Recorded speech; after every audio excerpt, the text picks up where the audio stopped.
बिस्मिल्लाहिर्रहमानिर्रहीम, अस्सलाम वालेकुम, वेलकम टू द बीनर सलीम शो। आज बहुत ही हंगामी दिन रहा, इसलिए क्योंकि आज तो बहुत ही ज़्यादा अदालतों के हवाले से जो खबरें हैं वो आ रही हैं। क्योंकि सबसे बड़ी बात यह है कि अपेरेंटली इमरान खान साहब जो कि ये क्लेम करते हैं और उनके फॉलोअर्स ये मानते भी हैं कि जी वो दुनिया जहाँ के पॉपुलर तरीन लीडर हैं, तो जब पॉपुलर तरीन लीडर को एक नहीं, दो नहीं, तीन नहीं, 4 जगह पेशियों पर जाना पड़े, अब वो कितनी कितनी जगहों पर गए और कितनी जगहों पर नहीं गए और उन पेशियों में क्या हुआ, लेकिन जाहिर सी बात है अगर 4 पेशियां हों एक ही दिन में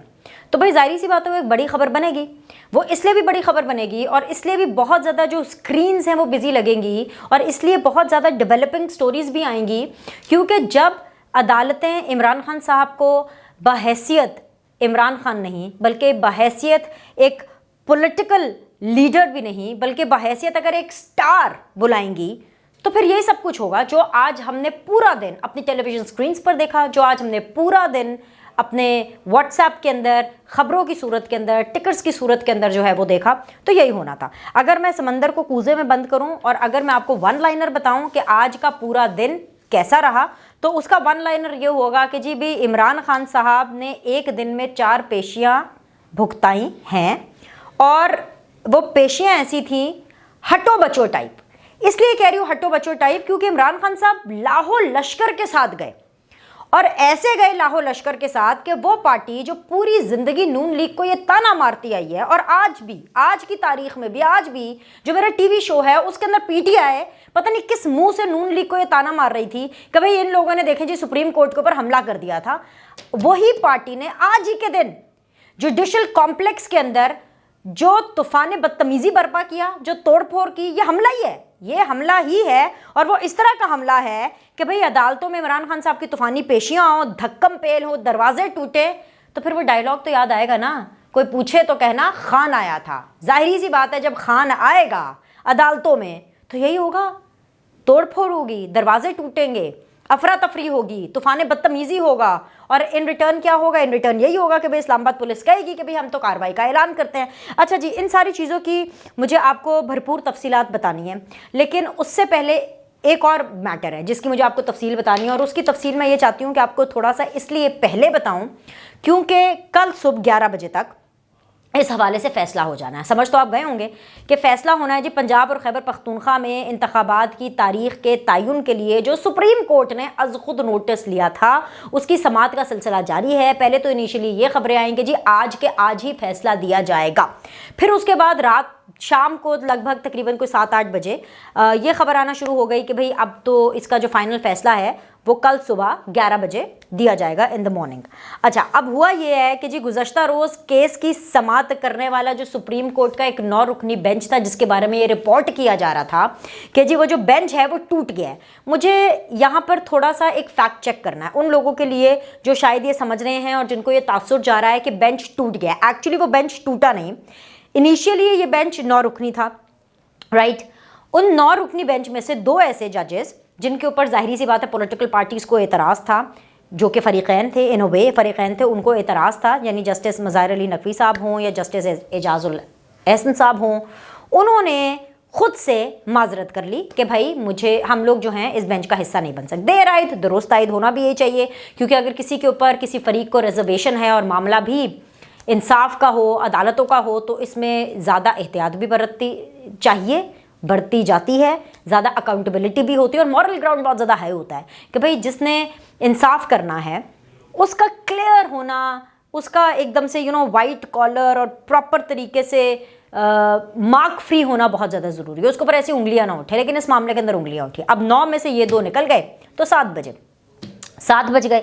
उन 7 में से जो 2 हजरात हैं, यानी जो कि जस्टिस अतर मनउल्लाह साहब हैं और जस्टिस याया आफरीदी साहब, उनको बेसिकली जो चीफ जस्टिस साहब हैं उन्होंने अलग कर दिया। सो बेसिकली बेंच टूटा नहीं। अब उनको क्यों अलग किया?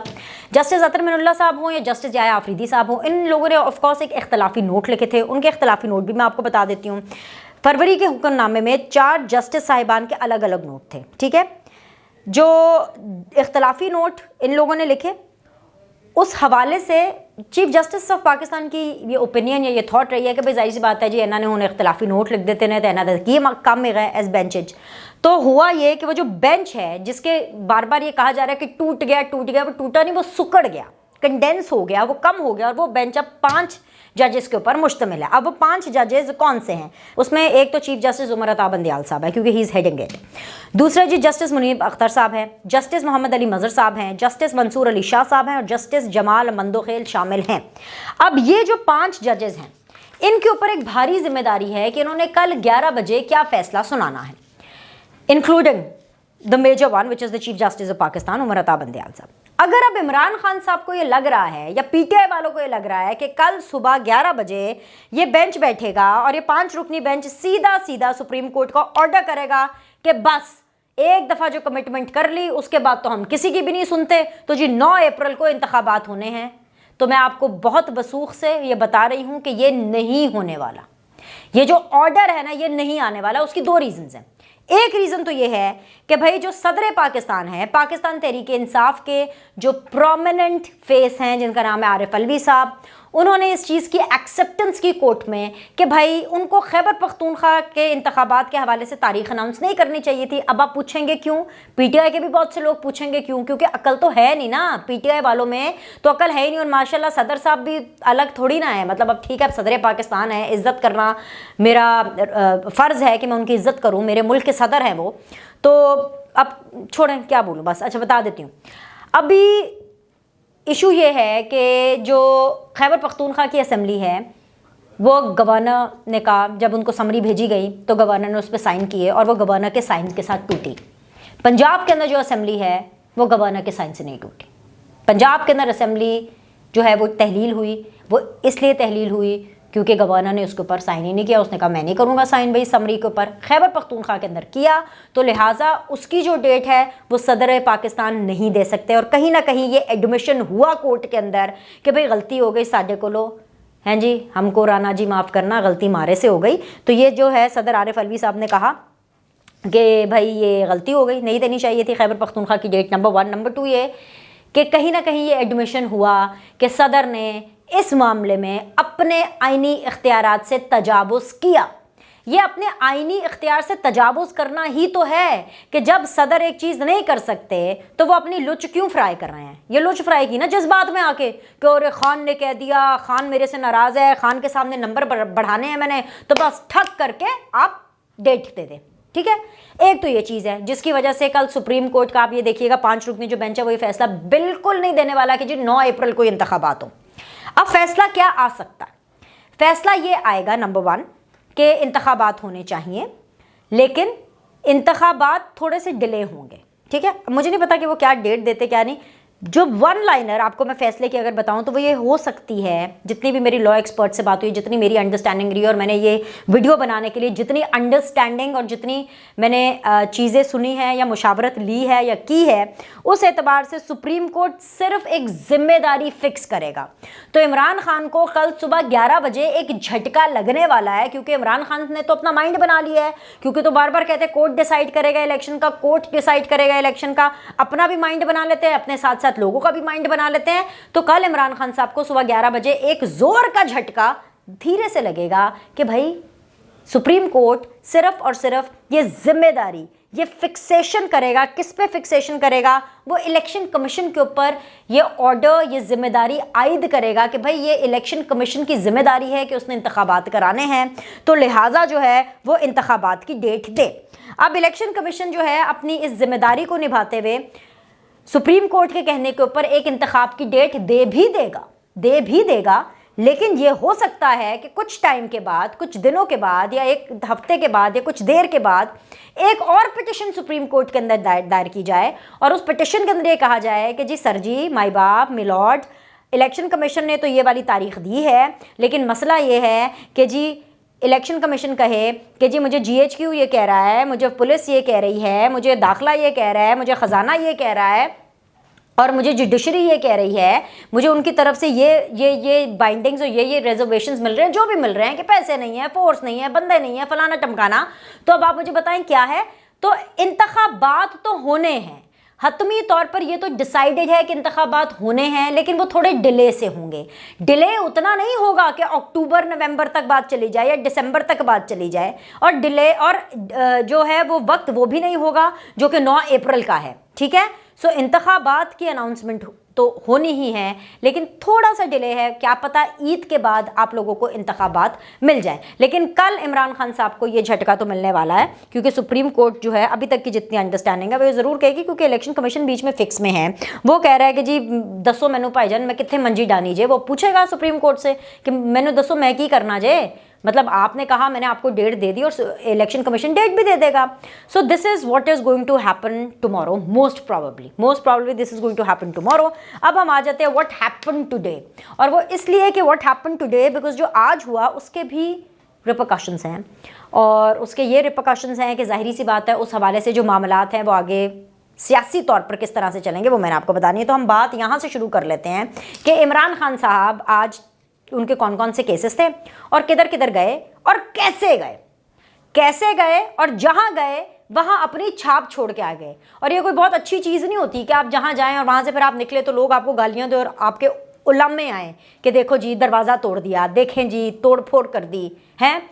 निज़ाम धर्म भरम कर दिया। कोई अच्छी बात होती है कि आपकी शिकायत आए, यू नो स्पॉइल्ड ब्रैट की तरह आपकी शिकायत आए। तो वैसे भी आजकल ये लफ्ज़ इमरान खान साहब को बड़ा पसंद है ना, स्पॉइल्ड ब्रैट, तो अच्छा ज़रा रेलिवेंट हो गया ना, मेरा ज़रा जो वीलॉग है वो भी अपडेट हो गया थोड़ा सा। अब इस्लामी टच इसमें मैं क्या दूँ, तो मैंने कहा स्पॉइल्ड ब्रैट का ही टच दे देती हूँ, तो ये टच भी आ गया। अच्छा जी, हुआ क्या है कि जी आज इमरान खान साहब के 4 मुख्तलिफ केसेस थे, जिनमें से एक तो ऑफकोर्स इंसदाद दहशतगर्दी की अदालत और दूसरा बैंकिंग कोर्ट, ठीक है। इन दोनों जगहों पे इमरान खान साहब गए, जैसे गए उसकी भी मैं बात करती हूँ। लेकिन यहाँ पर जो रिज़ल्ट हुआ वो ये हुआ कि उनकी ज़मानतें मंजूर हो गई। तो हाय अल्लाह, हाँ सुख का सांस लिया खान साहब ने। बट अभी ट्विस्ट है, सब अच्छे की रिपोर्ट नहीं है। इशू ये है कि इक़दाम कत्ल और तोशाखाना रेफरेंस में जो जज साहब हैं ज़फ़र इकबाल साहब की अदालत में इमरान खान साहब क्योंकि पेश नहीं हुए तो अदालत बहुत बरहम हुई, उनको बड़ा गुस्सा आया। और उसका वन लाइनर ये है कि नाकाबिले ज़मानत वारंट गिरफ्तारी इमरान खान साहब के जारी हो गए हैं। चल गए फट्टे, हम भी इधर चला देते हैं कि हम फट्टे चला दें भाई, चक दे फट्टे। उसमें यह हुआ है कि भाई जज साहब बड़े गुस्से थे, एडिशनल सेशन जज ने बड़ी बरहमी का इजहार किया, और बरहमी का इजहार करते हुए उन्होंने कहा कि ये कौन सा तरीका है, वो भी कह रहे हैं what is this behaviour Imran Khan साहब, ये कौन सा तरीका है कि इमरान खान 11 कोर्ट्स में पेश हो सकते हैं, कचहरी में नहीं। इमरान खान जुडिशल कॉम्प्लेक्स पेश हो जाएंगे, इधर के लिए उनके पास टाइम नहीं बचेगा। ये कौन सा तरीका है, इधर फर्द जुर्म आयद होना है, इधर आ जाएं, फर्द जुर्म आयद हो जाएगा तो फिर चले जाना। लेकिन क्या हुआ कि भाई इमरान खान साहब जो है अदम पेशी पर उनके नाकाबिले ज़मानत वारंट जो हैं वो जारी कर दिए गए। अच्छा, अब एक तो ये मसला है। अब खैर ऑब्वियसली उनकी जो लीगल टीम है उसको किसी ना किसी तरह हैंडल करेगी, लेकिन जो जुडिशल कॉम्प्लेक्स में जिस तरीके से हुआ, इमरान खान साहब ने जो अपना बर्ताव रखा, जो पूरी पीटीआई ने बर्ताव रखा, मतलब जा रहे हैं, एक तो सबसे पहले जी अदालत ने अलाउ किया कि इमरान खान साहब की जो गाड़ी है वो अदालत के हयाते यानी अंदर तक आएगी। नंबर 1, ये भी मेरे ख्याल से मैंने अपनी नौयत का पहली दफ़ा ही ये चीज़ देखी है। उसकी वजह ये है, इसीलिए मैंने आपसे कहा कि जो अदालतें हैं वो इमरान खान साहब को बतौर इमरान खान या बतौर एक सियासी लीडर नहीं, क्योंकि पाकिस्तान के अंदर सियासी लीडरों के साथ तो जो होता रहा है और अभी तक जो हो रहा है, जो सियासी लीडरान के साथ, जो सियासतदानों के साथ जो कुछ हो रहा है, जो गंद उनके ऊपर पड़ता है, जो गंद उनके ऊपर डालते हैं और जितने गंदे तरीके के साथ उनको ट्रीट करते हैं, इमरान खान साहब के साथ वैसा नहीं हो रहा। इसलिए अल्लाह माफ़ करे। अच्छा, अब आप ये ना समझ लेना कि मैं चाहती हूँ कि उनके साथ वैसा हो, नो, एक्चुअली क्योंकि इमरान खान साहब को वैसे पॉलिटिकल लीडर या ऐसे इमरान खान तो नहीं बुला रहे, इमरान खान साहब को वो ऐसा स्टार बुला रहे हैं। भाई स्टार के तौर पर बुलाते हैं तो इसीलिए इधर लाहौर हाई कोर्ट में भी हमने देखा, मुझे बार बार उधर रेफर करना पड़ता है कि इधर लाहौर हाई कोर्ट में भी हमने देखा कि यहाँ पर आ जाएं, अब नहीं 5 मिनट बाद आ जाएं, अच्छा जी 10 मिनट बाद आ जाएं, अच्छा 20 मिनट बाद आ जाएं, अच्छा सरकार आप आ जाएं, अच्छा गाड़ी में आना है आ जाएं, अंदर लानी है गाड़ी ले आए, कोई बात नहीं, कारकुनान को लाना है ले आए, जलसा करना है कर लें, खान साहब के बंदे इकट्ठे नहीं हो रहे, कोई बात नहीं, आप बंदे इकट्ठे कर लें, फिर बंदे इकट्ठे हो गए, फिर खान साहब आए, फिर खान साहब नीचे उतरते हैं और जी साइन, अच्छा साइन भी नकली, अच्छा आई मीन जाली साइन, ठीक है, और फिर उसके बाद चले जी ज़मानत हो गई, ओके चले जी आप आ गए, बहुत शुक्रिया जी, अदालत आपने अदालतों को ज़मानत दे दी, सॉरी मतलब अदालतों ने आपको ज़मानत दे दी, व्हाटएवर, मतलब समझ गए ना लाहौर में जो हुआ। अब यहाँ पर भी यही हुआ, इमरान खान साहब आए, आ नहीं सकते, इतने चल नहीं सकते, टांग का प्रॉब्लम है, गाड़ी अंदर तक आएगी, वीआईपी ना, वरना मुल्क का वज़ीर दाखिला हो, याद है आपको, एक दफ़ा का जिक्र है नाजरीन कि मुल्क का वज़ीर दाखिला हुआ करता था एहसन इकबाल साहब, बड़े ही अपराइट, बड़े डिसेंट किस्म के पॉलिटिशियन हैं, ठीक है। एहसन इकबाल साहब जो है वो एक अदालत में जाते हैं, दरवाजे पर खड़े होते हैं, दरवाजे को बार बार कोशिश करते हैं कि किसी तरह खोल दें, हम किसी तरह अदालत में जाना चाहते हैं। तो आगे से जवाब मिलता था अदालत की तरफ से, जो दरवाजे पे खड़ा हुआ शख्स है, ये किसी जज की मैं बात नहीं कर रही कि जज जवाब दे, दरवाजे, अदालत की दरवाजे के ऊपर खड़ा हुआ शख्स मुल्क के वजीर दाखिला एहसन इकबाल को बोला करते थे कि भाई मैं नहीं खोलूंगा, आपको इजाज़त नहीं है अंदर लेके जाने की, आप अंदर नहीं जा सकते क्योंकि आपका नाम नहीं है, ये कहा नहीं गया कि जो है आप अंदर जा सकते हैं इस अदालत में। लेकिन इन्हीं गुनाहगार आंखों ने देखा कि इमरान खान साहब बतौर स्टार, बिकॉज इमरान खान साहब के पास सिर्फ और सिर्फ उनका स्टारडम है, इसको स्टारडम कहते हैं। जैसे सलमान खान के पास स्टारडम है, जैसे शाहरुख खान के पास स्टारडम है, लेकिन शाहरुख खान और सलमान खान के पास शायद इससे ज़्यादा होगा क्योंकि जाहिर सी बात है उन शाहरुख खान की एक पिक्चर हिट हो गई तो जितने लोग आज हमने अदालत के बाहर देखे उससे कई डबल ट्रिपल शाहरुख खान के घर के बाहर थे। लेकिन स्टार्स के साथ ये होता है। तो जिस दिन अदालतें भी, मुझे डर भी लगता है ना ज़्यादा बात करने से, फिर कंटेम्प्ट लग जाती है, लेकिन चलें इतना तो मैं बोल ही देती हूँ कि जिस दिन अदालतें भी इमरान खान साहब को एक पॉलिटिकल लीडर की तरह लेना शुरू कर देंगे ना, इमरान खान साहब भी इन अदालतों को सीरियस लेना शुरू कर देंगे। इमरान खान साहब को समझ आ गया कि उनका स्टारडम जो है ना ये काम कर रहा है, तो वो उनको लेते हैं एज अ स्टार, और जब वो एज अ स्टार लेंगे अदालतें तो फिर यही होगा जो होगा, लोग आएंगे उनके साथ और अपने स्टार के साथ तस्वीर बनाने के लिए, उसको खुश करने के लिए, उससे ऑटोग्राफ लेने के लिए, उसके साथ दिखने के लिए कैमरा के अंदर, अपनी हाज़िरी लगाने के लिए, ये सब इमरान खान साहब के स्टार्स करेंगे। और फिर जब यहाँ पे ऐसी चीज़ें होंगी तो अदालत का जो माहौल है वो ख़राब होगा, जैसे जुडिशल कॉम्प्लेक्स के अंदर हुआ, वहाँ पे तोड़ फोड़ हुई, नुकसान पहुँचा, इमारत को भी, चीज़ों को भी, लोगों को भी धक्के पड़ते हैं, तो फिर ये सब कुछ होता है। सो हेवन सेड दैट इशू ये है कि इमरान खान साहब जहाँ जाते हैं अपनी एक छाप छोड़ जाते हैं। फिर हुआ यही कि यहाँ से जब वो इस्लामाबाद में थे और ये तमाम तर मामलात कर रहे थे, तो एंड के ऊपर मैं आपको इतना ज़रूर बता दूँ कि ज़मान पार्क में भी एवरीथिंग वाज नॉट वेल, ठीक है, कैंप शैम बोरिया बिस्तरे सब कुछ बंद, ठीक है, शुगल गोगा। और फिर उसके बाद जब जैसे ही वहाँ इस्लामाबाद में ख़बर मिली कि भाई ये तो नाकाबिले ज़मानत वारंट हो गए हैं, तो मैसेज हर जगह पे व्हाट्सएप पर कीबोर्ड वॉरियर्स जो हैं वो शुरू हो गए, पहुँचो पहुँचो ज़मान पाक पहुँचो, इमरान खान किसी वक्त भी ज़मान पाक आ सकते हैं, निकल गए हैं इस्लामाबाद से, पहुँचे पहुँचे पहुँचे। तो अब जी रात है जवान, और ज़मान पार्क के अंदर वैसे तो इंतज़ाम कोई नहीं है, सिक्योरिटी बैरियर सब हटाए हुए हैं, और जो खंबे शंबे हैं और जो तंबू शंबू हैं वो भी इधर उधर लेफ़्ट राइट कर किए हैं। अब पता नहीं रात को क्या जश्न लगता है, वो सुबह आपको बताएंगे। अभी के लिए इतना ही, लाइक करें, सब्सक्राइब करें और देखते रहिए द बीनर सलीम शो।